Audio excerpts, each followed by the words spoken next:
Welcome to the Idaho Business Podcast, the only Idaho podcast focused on providing profits for Idaho people. If you love our state and love small business, you are in the right place. We interview local legends, learn business, and have way too much fun doing it. You're listening to the Idaho Business Podcast with your friend, host, and all-around great guy and owner of New Clean Commercial Cleaning, Spencer Ward.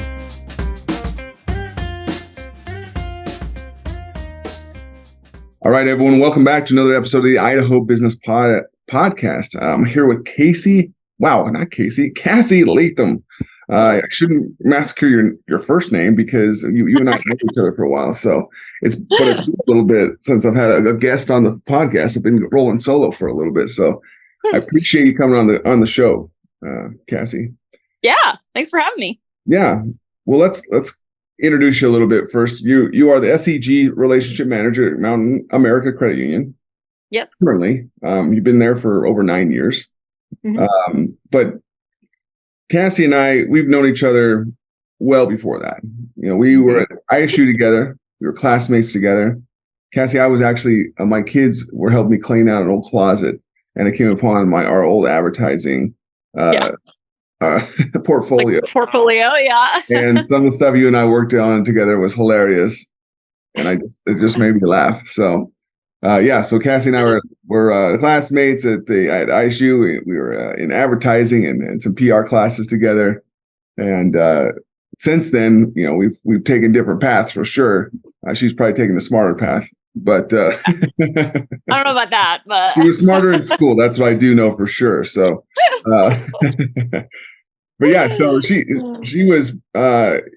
You've been different positions in the community. You've been in, business development. You've been, seminar coordinator, account executive, to now where you are now, and you've been with several different establishments in the community, which has been fantastic. It's given you great experience and kind of probably made you who you are today, who is a very successful person working at Mountain America Credit Union. Well, I don't know. It's subjective, Spencer, but yeah. For me, I just tell people I'm just a professional janitor. So that's how I introduce myself. So I tell people I'm a professional schmoozer. So I get it. That's what it comes down to. So I literally sign my contracts, lead toilet scrubber. So I don't know how you do it, but I really go in with with that kind of humor. So that works. I love it. I think you should change your business cards to that if you haven't already. I do. So. Obviously, I did, Cassey. There you go. There's no business owner. There's no there's no CEO. It's literally lead toilet scrubber. You're like, I get to do what I want. So. Exactly. And people think it's hilarious, and I think it's hilarious. So if you can't laugh while you're doing business and you're having you can't have fun, like, why are you doing it in the first place? Like, why are you even there? Yep. Well, cool. So did I mask anything in that? I know you also are. Wow, if I could speak today, you also are have a kind of a side hustle that's turning out to be something awesome too. But you're doing promotional items for local businesses as well. But did you have a name for that business? Yeah, so that business is called Ampersand Creative. Very cool. Very cool. Well, cool. Let's just take a little journey then with for the people listening. Okay. From where you started, and where we first met at ISU to where you are now. What do you think are the maybe the stepping stones that have kind of led you to landing to the point you're at now and finding success throughout the way? Yeah. So I feel like I contribute a lot of where I am today based on just putting myself out there, and really based on connections that I've made. So I'm a huge believer of you're only going to get out of something what you put into it, and it doesn't matter what it is. Like if you just expect to, like, I'll use school for instance. If you just expect to go to school and get a degree, get a master's degree, say, but you don't make any connections along the way, and you don't really put in the extra effort to try to gain useful real experience or get your foot in the door with different people and organizations, then you just going out and getting a master's degree, that's great. That's a great accomplishment, but it doesn't set you apart from anyone else. And so I feel like that is really where the majority of my success has come from, is just from knowing the right people. And knowing a lot of people. So that's also helpful. If I don't know somebody for something that I need, I usually know somebody who does. So I would say just putting yourself out there, getting involved. I do a lot of volunteer work. Been a part of a lot of nonprofit organizations myself on different boards and committees. And it's been great because even that type of stuff, like you're constantly learning and growing as a person. And so back in our days of, our very late nights in the lab, like designing those, the ad portfolios and the campaigns for, the national, student advertising competition and the State Farm stuff, like it was all really great and fun. And and when you're in college and you're majoring in something, you think that your life is going to go one way and you're like, this is what I want to do. I'm getting this degree. I'm going to go into advertising. I'm going to do graphic design. I'm going to be a copywriter. And then very rarely is that actually what happens. So you and I both know neither one of us are working in the advertising or public relations arena. So we've both gone totally different routes. So like you said, when I was in school, I did an internship with a local ad agency and did a lot of that cool stuff for them. But they actually got me connected with Bingham Memorial Hospital. And that was how I became a seminar coordinator with Bingham, and did a lot of outreach in communities to do education for different medical topics. I designed a lot of those presentations for the doctors and things like that. And so that was what I did for a while. And then got into the financial services industry, which again, not where I thought my path was headed. And really when I started working, I originally worked for, it's hard for me to call it Lookout because when I worked there, it was ISU Credit Union, but Lookout Credit Union is where I started my financial industry career.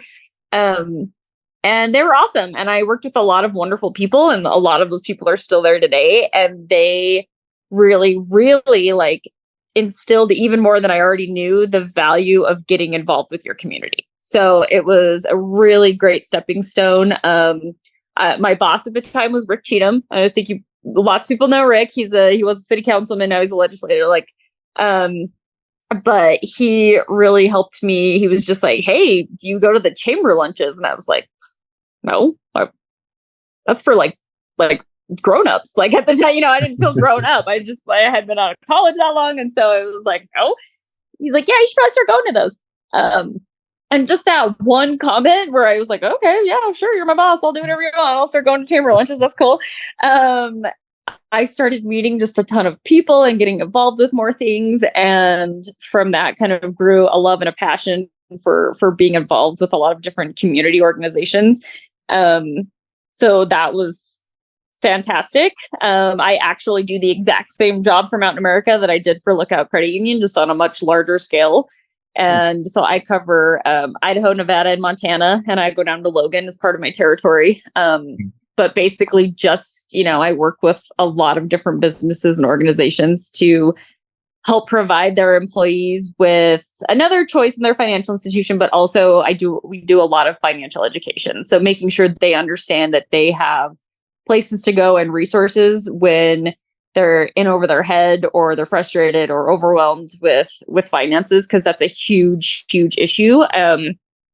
Because people they don't know what they don't know. So if you even are struggling and you try to look it up, try to Google, what can I do for XYZ, then you might not be looking in the right place, or you might get led down the wrong path.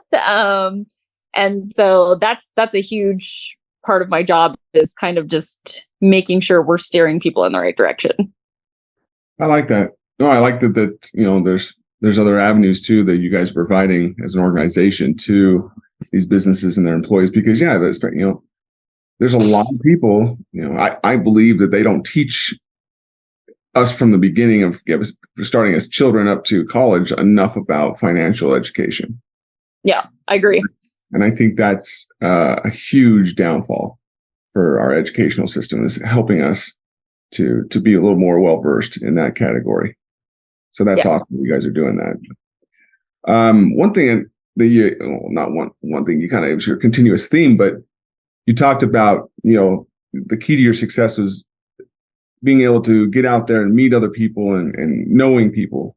And my last episode was literally about the power of having diverse experiences. If we're just constantly keeping ourselves in a box, a box of people that we constantly hang out with, that's all we associate with, that's all we go to lunch with or dinner with, you are limited. You're limiting your experiences and you're limiting your growth. And just like I totally believe that it is a lot of who you know that gets you to different places, but it's also about providing value along the way. And it's not just take, of course, like right, exactly. But it's always you're out there serving and you're getting involved in these non-for-profits and that kind of thing. But it is so much of that reciprocity of giving back and creating that sense of value between the relationships. So I totally agree with what you're just saying there. So yeah, and that and I'm glad you pointed that out, because it probably made me sound like, just you got to know the right people. But no, you do. It's very much a give and take relationship, because if you are just a taker and you're just like, oh, I'm just rubbing elbows with you because you're kind of a cool person that might help me some point down the road, like people are going to figure that out really fast. They're going to see right through you. So making sure that you are giving back, and especially to your communities, people really they see that, they notice that, they acknowledge it. And I've told people before that a lot of I honestly can't remember the last job I had that I actually went out and just applied for and tried to get. Pretty much every job I've had in the last 15 years, maybe even longer, has been just because I knew someone and they were like, I want you to come work for me. And so just knowing, even just knowing that part much to help you with like growth and getting to kind of where you want to be. They've got to see other qualities in you. So like putting an effort and being a passionate person about what it is that you want to do and who you want to be. People notice that. So yeah, I'm glad you pointed that out, because I think just being a truly genuine person in that aspect too. I don't think I'm a mean person. I don't know. You might have to ask my husband. He kind of gives me crap. But no, I don't think I'm a mean person, but I'm also not one to try to like sugarcoat or just, say things that people want to hear. And I think that means a lot too. Like I will absolutely voice my opinion in a very respectful way. But people I also think do appreciate that. So. No, I think they do, because you're being real, Yeah. You're not being a yes man, yes woman, Yep. And I think to your point of that, always having a job, by knowing someone else and having value in their lives, if you don't have those diverse experiences, you are literally just another number and another name on a pile of applications. Yep. Just hoping that you said something or you used a font that right. Yeah. stuck out to their mind, something caught their attention. Like you got the scented resume paper or something like that. So, and coming from a man who got out of college and was, applying to so many different jobs, as I was leaving ISU, or I was, even before I was leaving ISU, and I thought I was going to be doing, public relations and advertising or for the hospitality realm. And I didn't know anyone in that realm, and I was trying to apply for every other positions, in fun locations. I was even in Africa, and it was obviously 2011. The economy wasn't very good, but it was literally just another name, another number on an application with someone who had limited experience in that field. Right. So you're so totally right. And I think a lot of people that are listening today need to understand that it's that having that diverse experience in their as their background, and not just, hey, I've got to do this so I can get to this point, like we just got done talking about. But you're finding ways to create value in those people's lives as well. Like, hey, well, you're looking for this. Well, you know what? I actually know someone over in this category, or I can help you in this. Like that's what creates these relationships, and that's what makes you, a commodity that people are, seeking out for at that point. Yeah. And I also think, I kind of mentioned like going out and getting a degree is wonderful and great. And people do look for that because it shows that you're dedicated and committed, and you can do the book learn and stuff and really do it. But obviously like real world experience. And I always have people ask me, because I actually sit on the board for the ISU Alumni Association as well. And sometimes we'll go do like mentoring with college students. And people are always like, yeah, but how do I get experience? Like, if nobody's willing to take a chance on me because I don't have experience, how do I get experience? And something that I've really found to be super helpful is, so I mentioned that I volunteer a lot. Mm-hmm. So, like I really enjoyed doing graphic design. Yeah. That was one of the things I really loved when we went to college. There weren't any graphic design jobs when I got out of college. And so I honestly just started doing graphic design. I started doing it for free because I was involved with different boards. I used to volunteer for the Humane Society a lot. And so I said, hey, can I design your posters? Can I design, a flyer for you? Can I design like some promotional material? Can I design a social media page? I started doing that to just keep my skill set fresh. And then the more you do it, obviously, the more you're learning, the better you get. Even though it's not really mainly what I do in my job now, it's something that I've been able to do for such a long time that I can use it in part of like my side hustle.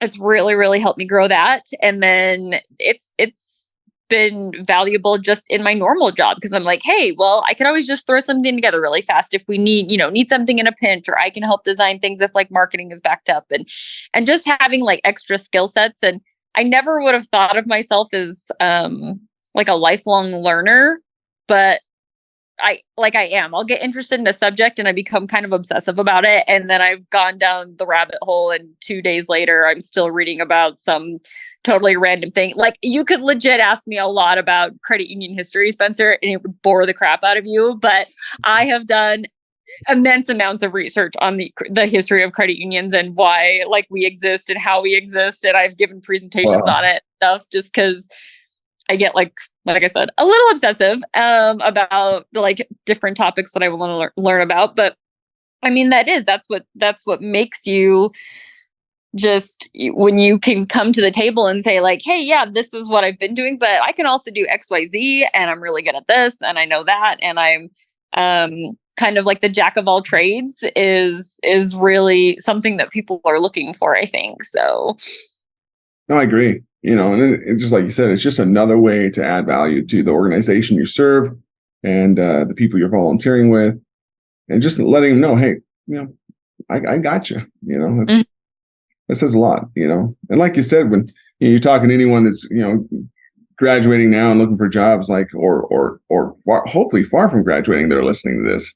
Well, get some internships, volunteer, like you're saying, do the things you need to be doing. And if you're outside of college, and you're looking for a job, same type of thing. Go out there, go volunteer, go still be active, go to those events and stuff like that. Yep. And still try to add value to people's lives, and you'll be seen, so.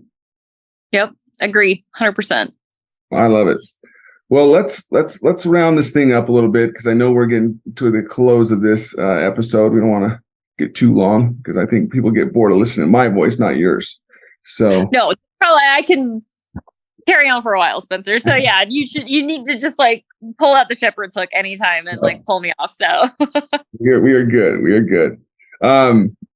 So let's go into the lightning round. I haven't done this for a while, but I always like this little lightning round. Oh, okay. Quick questions, but the lightning round is sponsored by Health West.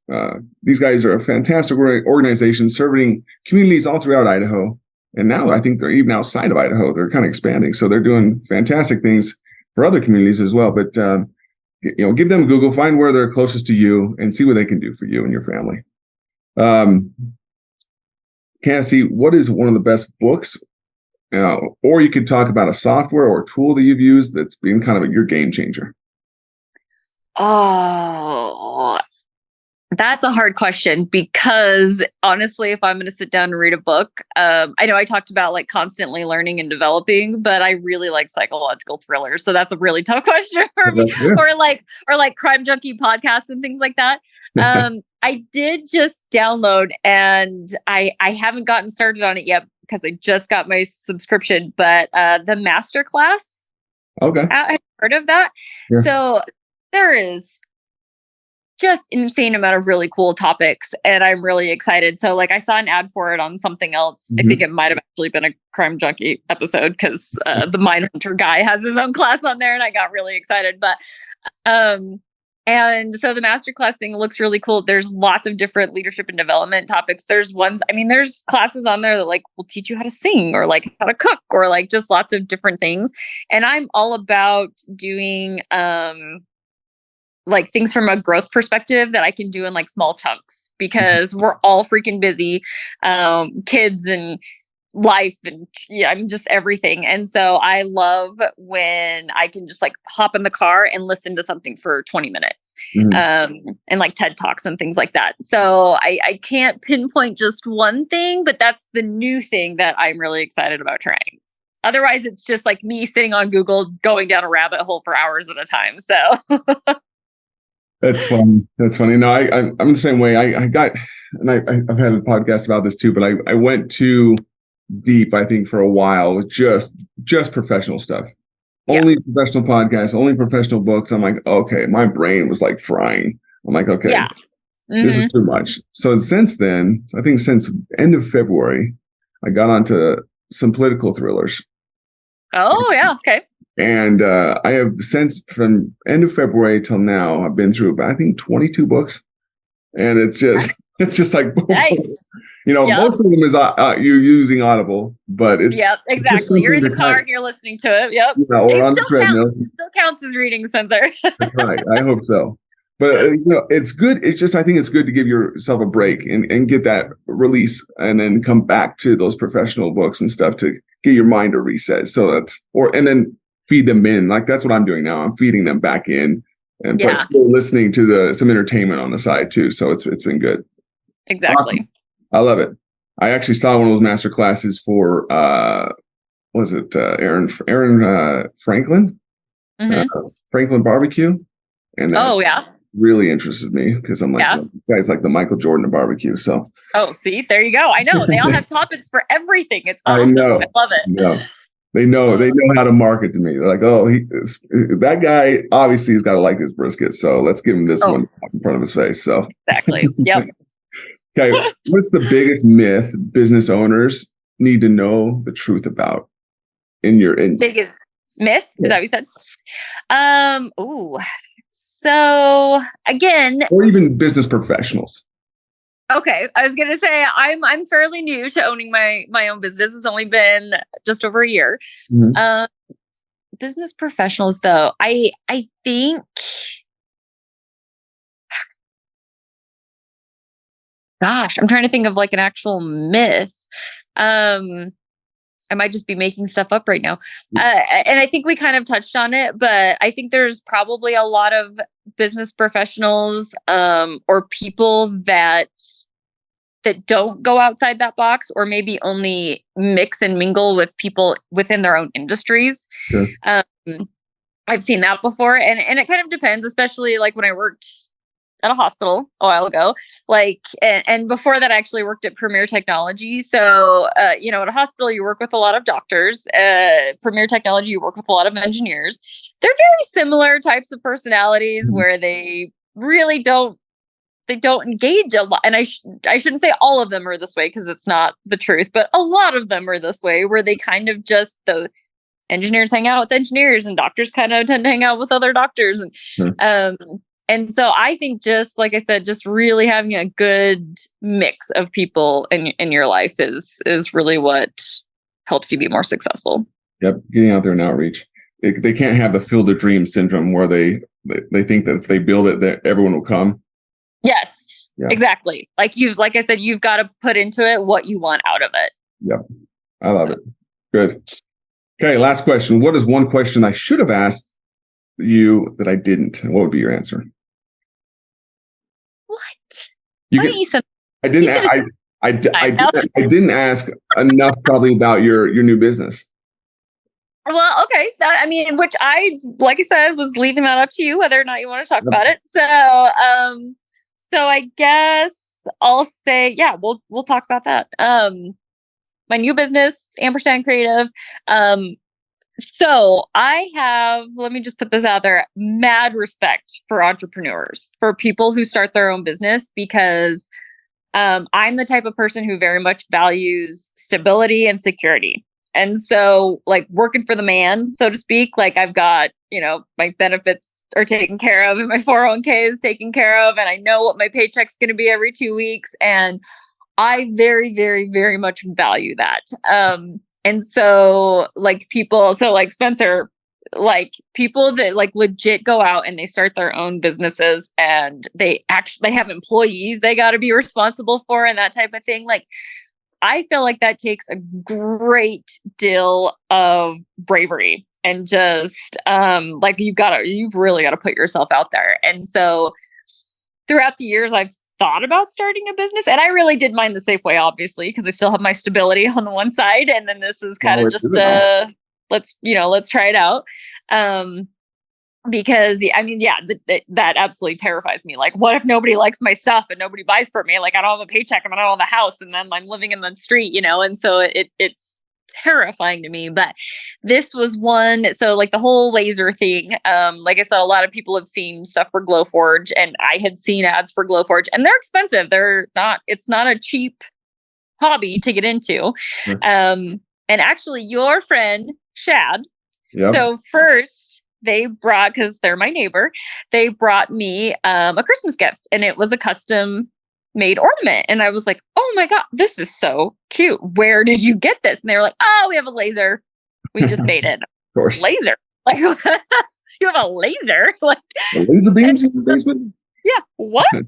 So I was like, well, that's freaking cool. And then my brother-in-law made us a bunch of stuff for Christmas one year too. And he had bought a laser, but he didn't tell anybody. And he'd had it for like 6 months because he was like, I kind of to make sure I was like decent at it before I told anybody, which I can totally understand.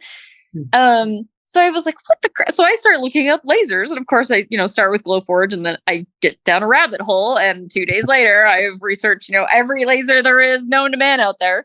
And I tell my husband, like, I think I want to start a side business with a laser. And he's like, what? And I'm like, yeah, because honestly, if you were to ask me, tell me one thing that you're really good at, I honestly would have a really hard time thinking of something. I'd be like, I'm okay at that, or mediocre at this. But that was the one thing that when I started researching it, I was like, God, I think I'd be really good at this. I think I could really be good at this. And a lot goes back to that, keeping that graphic design skill set up. That's a huge part of it, is just the software, knowing how to design things to make sure they laser appropriately, because you're not like, you don't have color. You can't, you have to just kind of change up things to make sure you have dimension. And so I was like, no, I think I'd be really good at this. And so that was kind of how it started. And then again, it's taken off and became so successful. Like, I started with a really small machine, and about 6 months into it, I was like, oh my God, I have to upgrade. I can't keep up with all of this. And it's because of all of the networking and things that I've been involved with throughout my entire career. Because my husband kind of made a comment. He's like, who are you going to sell stuff to? And I was like, who am I not going to sell stuff to? I'm going to sell somebody. And so like we were kind of talking about before, I thought it would be more like the kind of crafty, cutesy items that you always see like on Marketplace or Etsy. And that really has not been what people have wanted from me. I've really done a lot of more of like mass quantity orders for organizations or events. Different businesses around town have provided me with a lot of support. Businesswomen of Pocatello gave me a small businesswoman owners grant I won last year. So that was freaking awesome. So shout out to them, like BWP. They're amazing. If you're not involved and you're a businesswoman owner in Pocatello, you should be involved. They're fantastic. And so it's just been awesome. It's been really, really fun job to do because I get to use that creative like part of my brain and a lot of stain and a lot of paint. My fingernails always look really awful. But it's cool because it's also like a job that I can do from home. Like I've set up a shop in the basement and, so my daughter can still be down there with me while I'm working on things. And it's been good. It's been a lot of fun. So super, super excited about that. I'm really pleased with how well it's turned out. So I love it. I love to hear that kind of stuff. And like you said, you did the smart way of, creating something as you have a job as well. I was like, I can't quit yet. I don't know what's going to happen. So no. Yeah. Mine was a little different. I had my safety net was pulled out and I'm like, okay, it's either sink or swim. So definitely, I would much prefer the way you're doing things. So. Hey, but you've done awesome, Spencer. You've done awesome. So super great to see like, hey, we did okay. We came out of a program that we're not using that degree at all for, but we did okay with ourselves. It's fine. So I probably have to have my things proofread a lot more now because I'm like, I don't do it as much as I used to, but I'm like, whatever. So. Oh, see, and I'm still a fanatic about like grammar and spelling and stuff. So but start sending my stuff to you then. So that'll be good. Yeah. I have a cheap hourly rate for friends, Spencer. It's fine. So. I love it. Well, cool. Yeah. I appreciate it, Cassey. And if anyone's listening, they're like, you know what, I like what she said about, working at the credit union and how she can reach out to different businesses and employees. I have a business or employees that would benefit from having her maybe come in and talk, or they're thinking, hey, I also have some promotional stuff that I would love to talk to her about. What's the best way to get in contact with you? So I would just say my phone number. That would be the easiest. You can shoot me a text, call me, because otherwise I have a different email for the side business and a different email for out in America. But I can shoot those over to you as well. So I can pretty much be reached in any way, shape, or form. So I get a lot of Facebook Messenger requests and things like that. That works too. So we can do that one. We can do that one for sure. So, okay. Like I said, it was fantastic talking to you. It was fun being in class with you. It's fun having a podcast with you. And just thank you for your time. So appreciate it. Well, thanks for having me on, Spencer. Yeah. And all those out there listening, like always, go out there, be happy, be grateful, and go serve others. So until next time, adios, and we'll see you. Congratulations on spending a couple of minutes getting a little bit smarter, having some fun, and supporting the Idaho business community. If you're feeling the love, make sure to subscribe, rate, and review on iTunes, Stitcher, or wherever you are.